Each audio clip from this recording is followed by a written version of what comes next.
Voyons maintenant un premier exemple.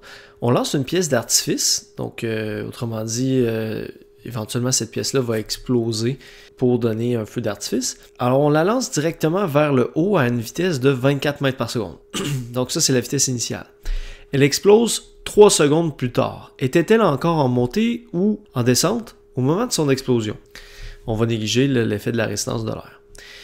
Donc, la première chose, c'est de toujours sortir les données. Donc, vitesse initiale égale 24. On a un intervalle de temps de 3 secondes. On sait que l'accélération vaut moins 9,8. Et on cherche, c'est quoi la vitesse finale? Pourquoi on cherche la vitesse finale? C'est que le signe de la vitesse finale va nous renseigner à savoir si la pièce était en train de monter ou descendre au moment de l'explosion, c'est-à-dire après 3 secondes. Donc, ici, la clé, ça serait d'aller utiliser cette formule. Donc, pour rappel, vous avez les 6 relations du MRUA à la page 62. Comme on l'a dit, dans les chutes libres, on va réutiliser les équations du MRUA. Donc, ici, on est en train de parler de la formule numéro 3 ici.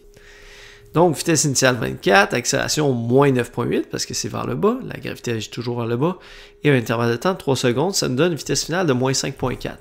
Donc, ce que ça nous dit, ça, c'est que au moment que la pièce explose, elle est en train de descendre à une vitesse de 5,4 mètres par seconde.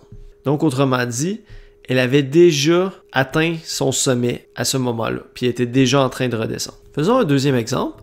Alors, en fait, c'est la même situation, là, on lance la pièce d'artifice, comme tout à l'heure, à 24 mètres par seconde, elle explose 3 secondes plus tard. Et là, on demande la hauteur maximale atteinte par la pièce d'artifice. Alors, ici, il faut décoder la situation. Qu'est-ce que ça veut dire, la hauteur maximale? La hauteur maximale, c'est le moment où est-ce que l'objet atteint une vitesse nulle. Donc, au moment d'atteindre sa hauteur maximale, il atteint une vitesse nulle et ensuite, il va commencer à redescendre. Donc, la clé ici, c'est d'aller poser la vitesse finale comme étant 0.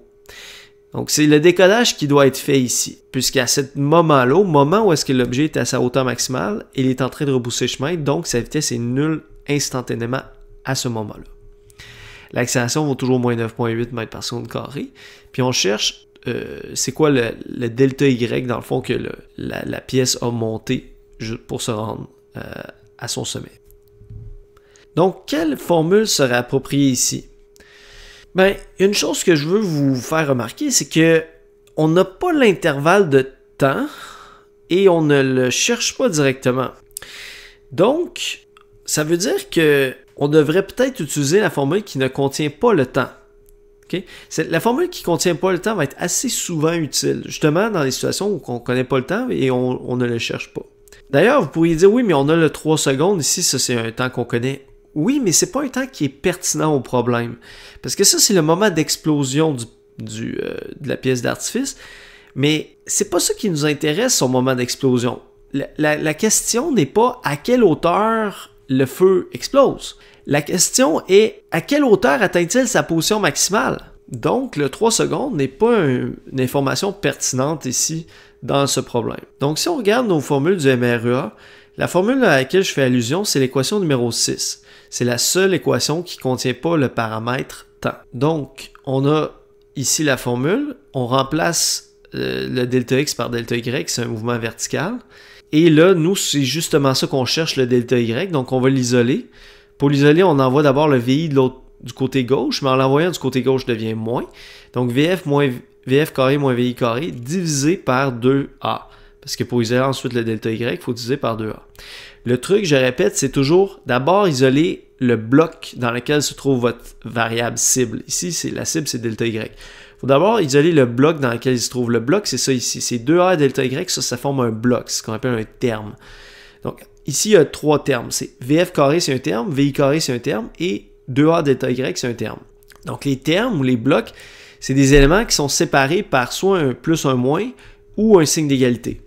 Donc, d'abord, il faut isoler le bloc dans lequel se trouve votre variable, donc 2A delta y, en envoyant le VI à gauche. Et ensuite, on divise par 2A de manière à isoler le delta y. Une fois qu'on a fait ça, là, il ne reste plus qu'à mettre les variables dans l'équation. On obtient une hauteur de 29 mètres. Donc, la pièce va atteindre une hauteur maximale de 29 mètres par rapport à son point de lancement. Deuxième sous-question, calculer la hauteur à laquelle la pièce d'artifice explose, qui n'est pas la même question. Donc, là maintenant, le 3 secondes est pertinent. Donc, on a une vitesse initiale de 24, la vitesse de tir, l'accélération qui est toujours moins g, ou moins 9.8, le temps qui est de 3 secondes. Pourquoi? Parce que maintenant, on cherche le moment où ça explose. Donc, on prend le délai avant que l'explosion se produise et on cherche encore la hauteur. Donc, prenez un instant pour vous réfléchir quelle équation du MRA serait pertinente, sachant qu'on a VI A, delta T, et on cherche delta Y. Donc, si vous regardez ici, la chose qui serait la plus directe, ce serait d'utiliser l'équation 5. Pourquoi? Parce que l'équation 5 ne contient pas la vitesse finale qu'on ne connaît pas. Donc, en fait, on ne la connaît pas, mais en fait, oui, on l'a calculé à l'exemple juste à la page précédente. Fait qu'on pourrait aussi utiliser une autre formule, puisqu'on a déjà calculé la vitesse finale. Donc, on pourrait, par exemple, utiliser l'équation 6. Mais ici, on pourrait aussi utiliser l'équation 5.